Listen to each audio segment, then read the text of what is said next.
নমস্কাৰ। আজিৰ পাঠ্যক্ৰমত পাঠ লৈ আহিছোঁ প্ৰাক শংকৰী যুগৰ অনুবাদ সাহিত্য আৰু শংকৰী যুগৰ অনুবাদ সাহিত্যৰ বিষয়ে বহলাই লিখক।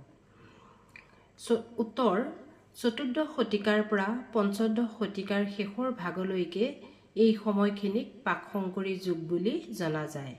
প্ৰাক শংকৰী যুগ বুলিলে শংকৰদেৱৰ আগত ৰচিত হোৱা ৰচনাৰাজিক বুজায় বা অনুদিত হোৱা ৰচনাৰাজিক বুজায়। এই যুগত লিখিত সাহিত্যৰ লেখীয়াকৈ মৌখিক সাহিত্যৰ সৃষ্টি হৈছিল। উদাহৰণস্বৰূপে ফকৰা যোজনা, সাঁথৰ, সাধুকথা, লোকগীত আদি। এই যুগৰ সাহিত্যসমূহৰ মূল উদ্দেশ্য আছিল ৰজা আৰু প্ৰজাৰ মনত চিত্ৰ বিনোদন প্ৰদান কৰা, লগতে লোকশিক্ষা প্ৰদান কৰা। প্ৰাক শংকৰী যুগৰ সাহিত্য চৰ্চাৰ কেন্দ্ৰবিন্দু বুলি ক'লে আমি ক'ব লাগিব কমতা, কামৰূপ আৰু কছাৰী ৰাজ্যৰ কথা। এই ৰাজ্যসমূহৰ ৰজাসকলৰ তত্ত্বাৱধানত তথা ৰাজ পৃষ্ঠপোষকতাত সেই সময়ত ৰামায়ণ, মহাভাৰত, গীতা, পুৰাণ আদি মহান মহান গ্ৰন্থসমূহ অনুবাদ হৈছিল। এতিয়া আমি প্ৰাক শংকৰী যুগৰ প্ৰথম কবিজনৰ যদি নাম লওঁ, তেওঁ হ'ব হেম সৰস্বতী। হেম সৰস্বতীয়ে দুৰ্লভ নাৰায়ণ ৰজাৰ পৃষ্ঠপোষকতাত অনুবাদৰ কাম হাতত লৈছিল। তেওঁ অনুবাদ কৰা গ্ৰন্থ দুখন হৈছে প্ৰহ্লাদ চৰিত আৰু হৰগৌৰী সংবাদ, আৰু দুইখন গ্ৰন্থই অভিযোজনামূলক গ্ৰন্থ আছিল।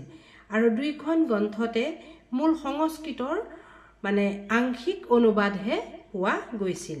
তাৰ পাছত আমি এই দুৰ্লভ নাৰায়ণ ৰজাৰ আৰু এগৰাকী কবিৰ নাম ল'ব লাগিব, তেওঁৰ তত্ত্বাৱধানত অনুবাদ সাহিত্যত হাত দিয়া। তেখেত হৈছে হৰিবৰ বিপ্ৰ।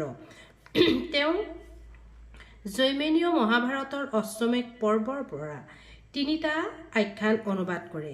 সেই আখ্যানকেইটাৰ ওপৰত তেওঁ ব্ৰহ্মভাৱনৰ যুদ্ধ, লৱকুশৰ যুদ্ধ, তাম্ৰধ্বজৰ যুদ্ধ নামেৰে নাম দি অনুবাদ কৰিছিল।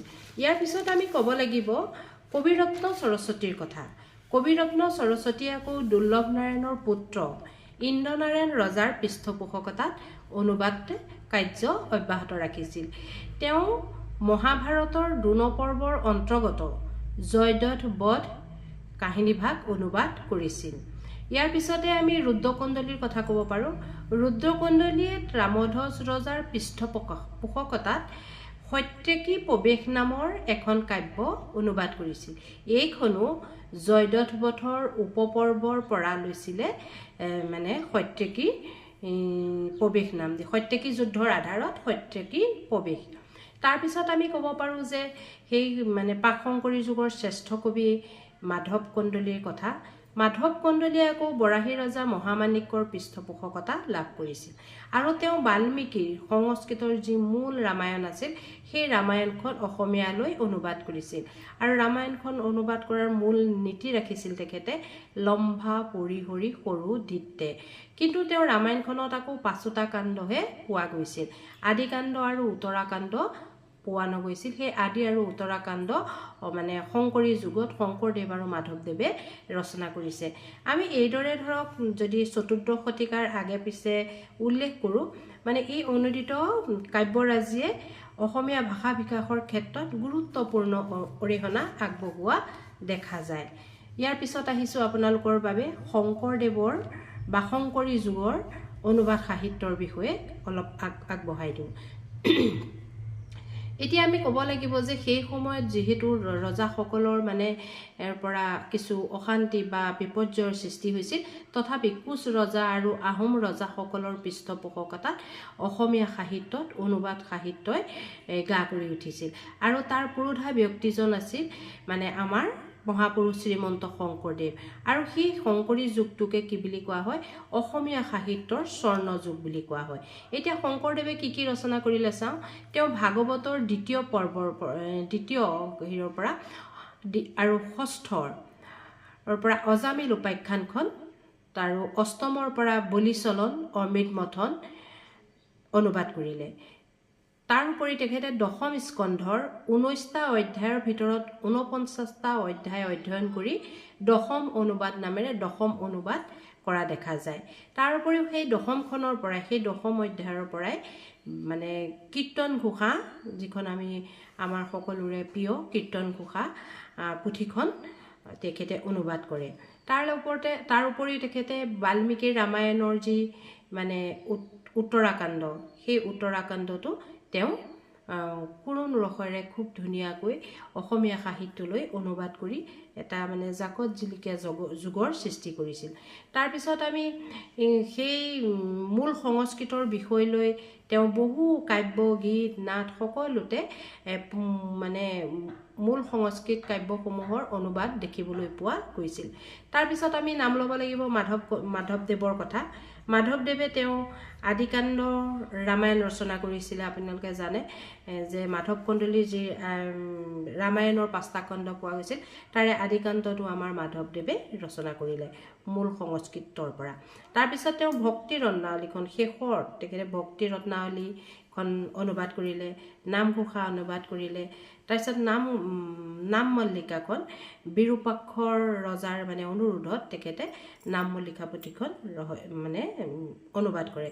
ইয়াৰ উপৰিও জন্ম ৰহস্য তেখেতে অনুবাদ কৰি অসমীয়া সাহিত্যলৈ এক বিশেষ বৰঙণি আগবঢ়াই থৈ যায়।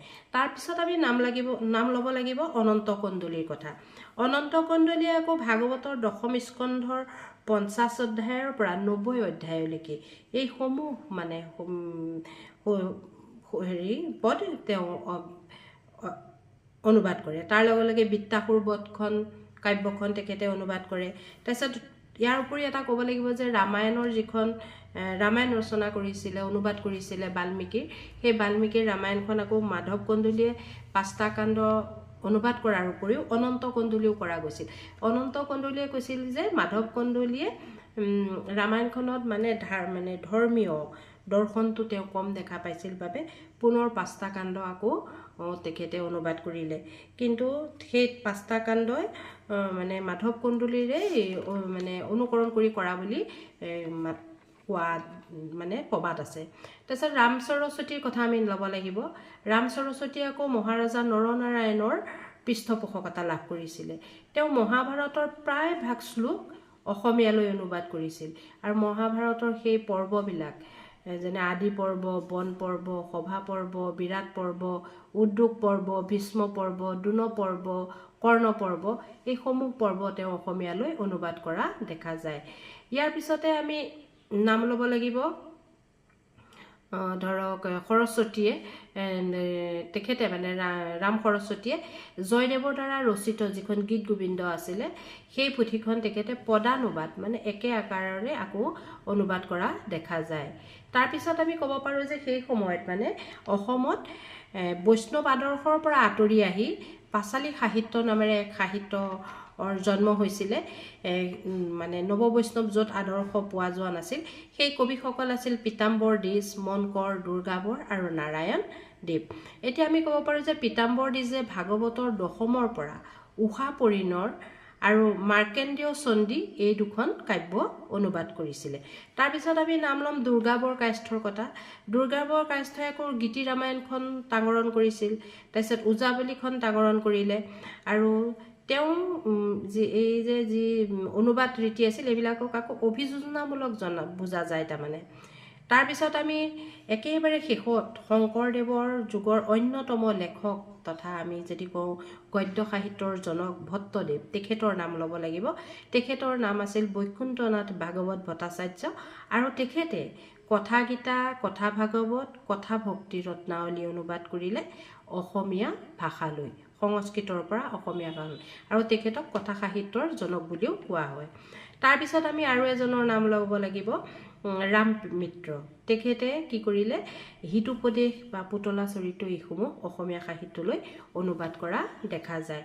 আমি এইদৰে যদি কওঁ যে শংকৰী যুগত অনিদিত হোৱা পাঠসমূহ মানে ক'ৰ পৰা লৈছিলে সেইসমূহৰ নাম আমি একেলগে ক'লে শ্ৰীমদ ভাগৱত পুৰাণ, বিষ্ণু পুৰাণ, পদ্ম পুৰাণ, ব্ৰহ্মবৈৱৰ্ত পুৰাণ, মাৰ্কেন্দ্ৰীয় পুৰাণ, বৃহৎ নাৰদীয় পুৰাণ, কল্কি পুৰাণ তথা ৰামায়ণ, মহাভাৰত, হৰিবংশ, ভাগৱত গীতা হিতোপদেশ আদিৰ নাম ল'ব লাগিব।